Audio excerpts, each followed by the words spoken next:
سلام دوستان، توی ویدیو میخوام سه کارت 5 میلیونی و کد مرس 1 میلیونی همستر کامبت رو بهتون بگم. خب بریم سراغ ویدیو. اول میرم که کد مرس رو بهتون بگم.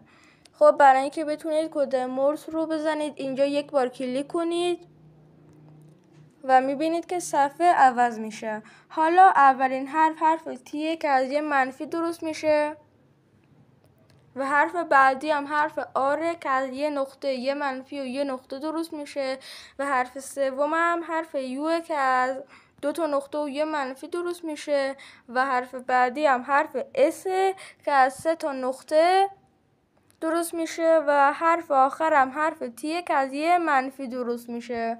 دیگه که به راحتی تونستیم 1 میلیون سکه دریافت کنیم.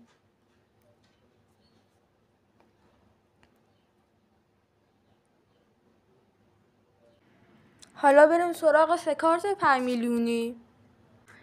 میریم توی بخش ماین. اولین کارت همستر تیوبه که اون رو یک لول به بالاتر ارتقا میدیم و اولین کارت رو دریافت میکنیم. میبینید که من اون رو گرفتم و کارت بعدی هم توی بخش دومه.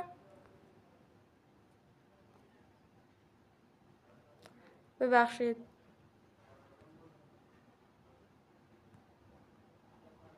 توی بخش سوم دومی کارت و این کارت هم هست، اونم به یک لول بالاتر میبریم و دومی کارت رو دریافت میکنیم. سومی کارت هم توی بخش آخر یعنی اسپیشاله و این کارت هم هست. این کارت که برای فینال فوتبال یورو 24 درستش هم کرده همستر.